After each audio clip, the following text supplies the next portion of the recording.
Draft recap is always fun because we get to discuss former Buckeyes and how they're going to be playing in the National Basketball Association. And it also gives me a chance to meet different hosts that are part of the Locked On NBA family. Last week, we had to talk to Jeff Garcia of Locked On Spurs. Today is Jake Madison of Locked On Pelicans, where the Pelicans drafted EJ Liddell with the 41st pick in the NBA draft. Jake, welcome to Locked On Buckeyes. Yeah, thanks for having me on. Happy to be talking some hoops here. I am too. I love basketball. It's always been a passion of mine, and I've always enjoyed watching EJ Liddell play basketball. Before we get into breaking down how he's going to play and how the Pelicans are planning to use him, what was your initial reaction when you saw that the Pelicans took him in the second round with the 41st pick?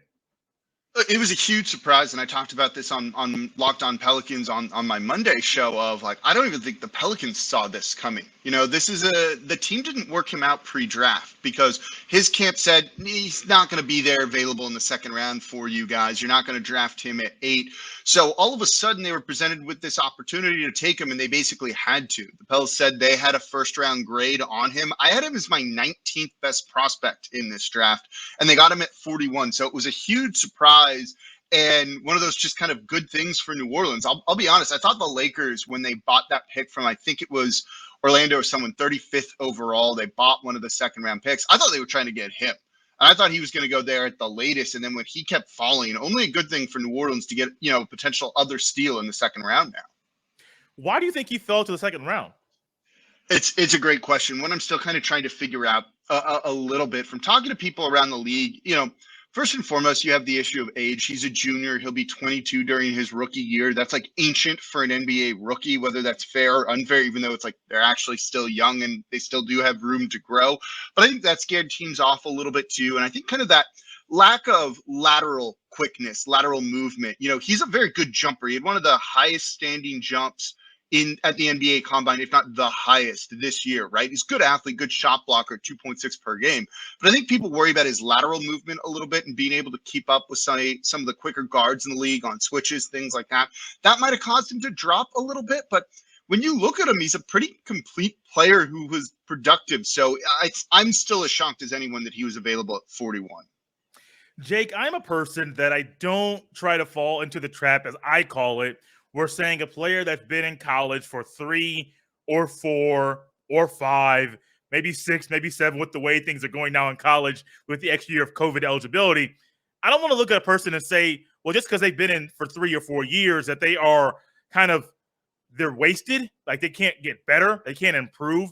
I never try to adopt that belief, but some people do. GMs and executives believe if you're 1 or 2 years in college, you're a better prospect than someone that's played 3 or 4 years. And honestly, I think that the trend won't go back to where it used to be, but you might see more guys go back to the old ideology saying, you've played 3 years. We know what you're going to do. We've seen you get better, and you're not just wasted. You have a lot of more good basketball to play. And so him being in for 3 years, to me, that's not really a downside to him. It could be a luxury because he's seen a lot of basketball and he's seen a lot of different things thrown his way as a leader of the Buckeyes. Yeah, right. It's a kind of the lazy trope of things. A freshman or a sophomore, anyone like 18 or 19 hasn't reached their full potential yet, even if they weren't good. So you want to draft those guys and kind of mold them into the players that you want. And who knows if they hit that, it's the high ceiling kind of concept. And then a guy at 3 or 4 years, a junior or a senior, even if they're good, right, averaging almost 20 points per game like Liddell here does, they've reached their max potential. There's no more room to grow. They're a year older than some of these guys. They're 2 years older. That's not true at all. So once you see kind of players being productive in college, it's almost like a knock against them. And you're seeing a bit of a trend, and the Memphis Grizzlies are really good at this, of just drafting good basketball players, just solid dudes that might have played 4 years. So they're going to hit their prime a little bit sooner. Maybe they don't have as high of a ceiling as some of those other guys, but you got to use them to win basketball games.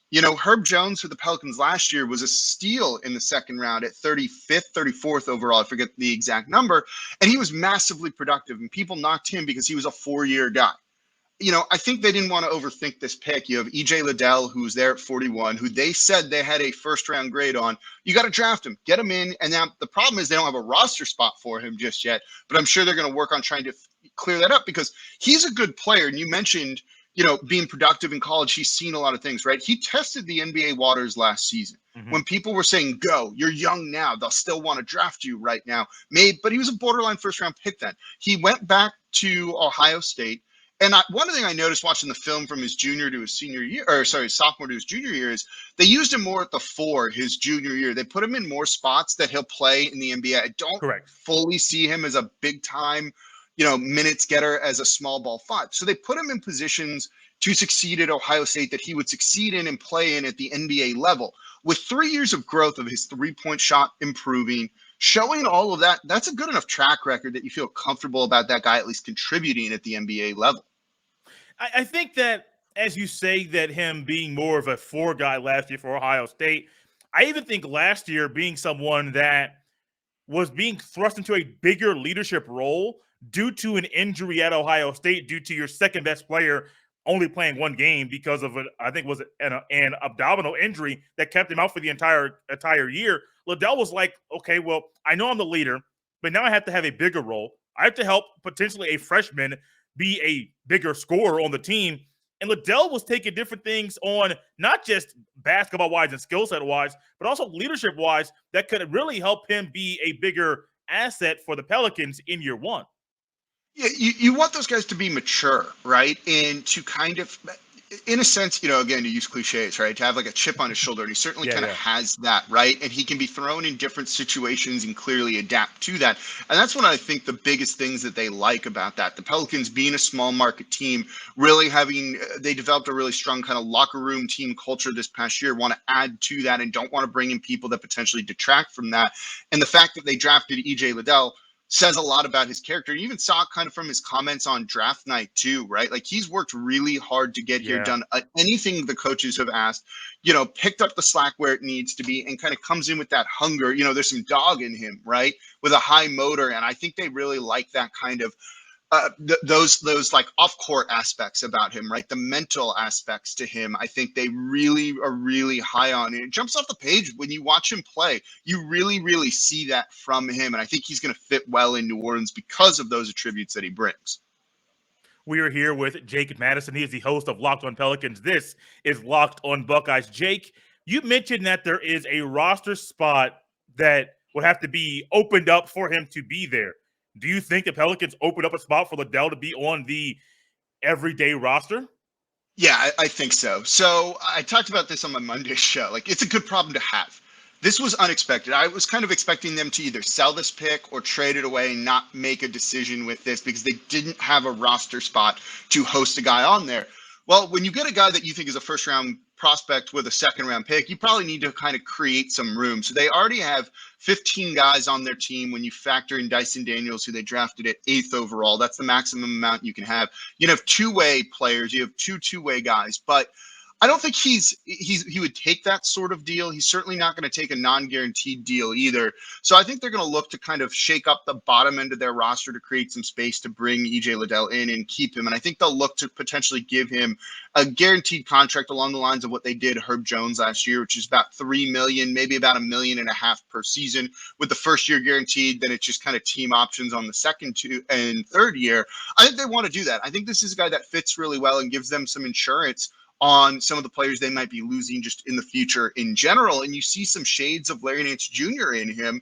And that's the guy that's already on the team playing a bit of a, kind of hybrid 4 small ball 5 for New Orleans, which I'm sure they'll look for EJ Liddell to do. And the fact that he's a 3-point shooting big, and he needs to work on that, I think, in terms of consistency. When you have Zion Williamson here, you need more shooters around him and a stretch big, which is what Liddell can do while also playing and defending out on the perimeter. That's like ideal in the modern NBA right now, let alone with his good wingspan of 7 feet, so he can guard up positions to potentially guard 5s too.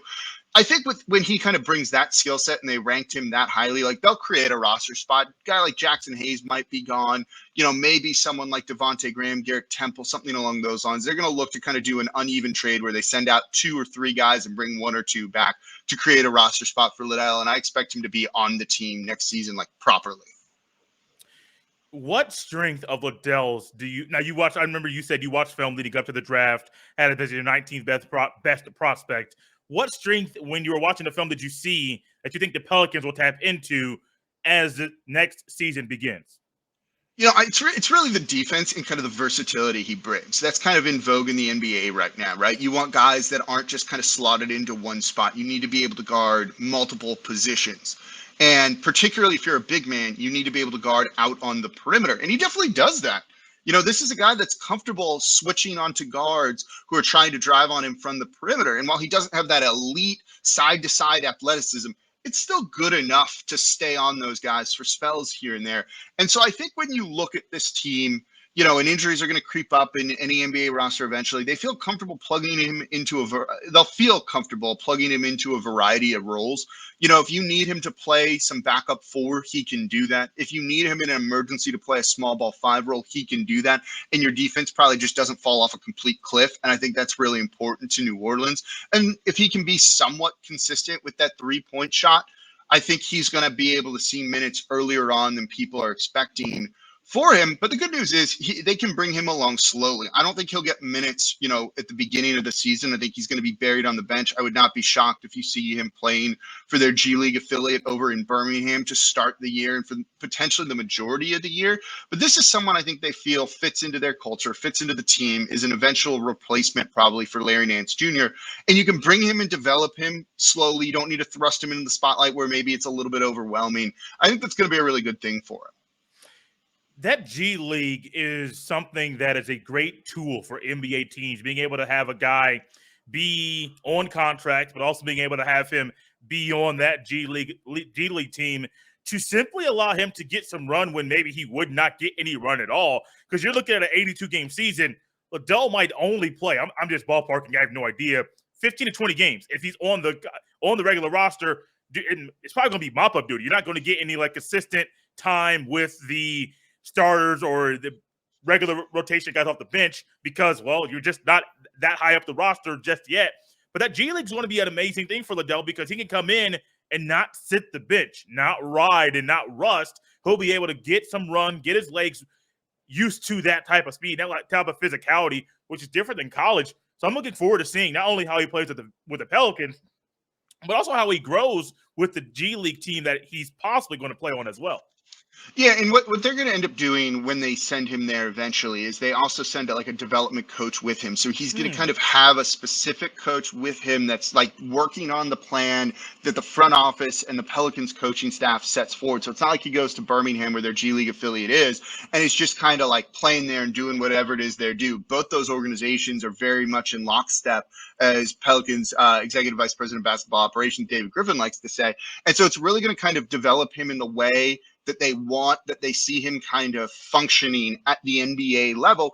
And then the biggest thing, right, as you mentioned, just get some run, go out and play and kind of work through some of those mistakes, right? He's going to make mistakes as a rookie. It's better to do that in the G League than it is on an NBA floor when your head coach sees that. It's not again. And then you get buried on the bench and don't play.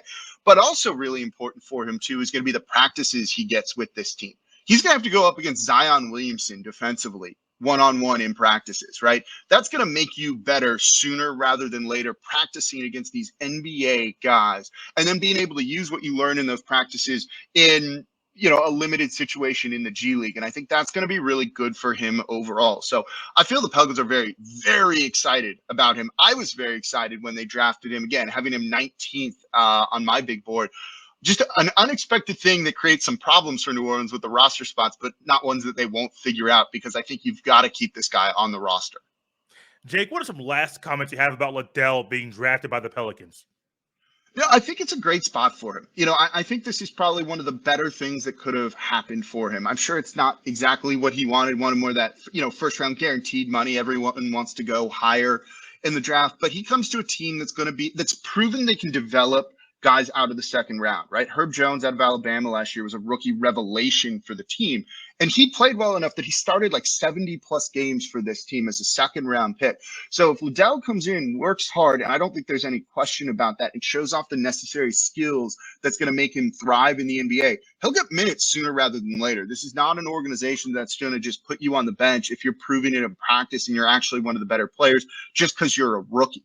And so because of that, I think he could be in a really good position to earn his, more money on his next contract in the future. And it's much better than going to a team that would have drafted him at 25, 26, 27, where he would just completely be buried on the bench and not playing whatsoever, because he comes to a team that I think is a little bit more equitable when it comes to those sorts of things. So I think the Pelicans are high on him. I'm high on him. I can tell you Pelicans fans are thrilled that they drafted him, almost more so than Dyson Daniels in the first round. Whenever you can get value like that, people get really excited. So I think he's in a good position to be able to succeed and have a nice NBA career. Jake, this has been fun. Hopefully we can talk to you down the road, get some more updates about Liddell and his play in the NBA. If you could, let everyone know that's not watching on YouTube, where they can follow you on Twitter, and also where they can catch Locked on Pelicans every day as well. Yeah, of course. You can follow me on Twitter. It's at Nola Jake. And on YouTube, it's just search Locked On Pelicans. It's there Monday through Friday. Got the EJ Liddell up on Monday. So it's a lot of fun right now talking all things Pelicans draft and now one of the next members of the team. And guys, you can follow me on Twitter at jsteven07. I am glad we got to get some extensive conversations here on the podcast with guys from the Locked On NBA family about what former Buckeyes will do now that they're in the NBA. Jake today, last week it was Jeff Garcia. Everything that's there is on YouTube. I've actually taken that clip and put it right on YouTube itself. So if you want to get some basketball-centered conversation about former Buckeyes, go to YouTube. You'll find it right there. I'm out of here on this Tuesday, guys. Have a great day.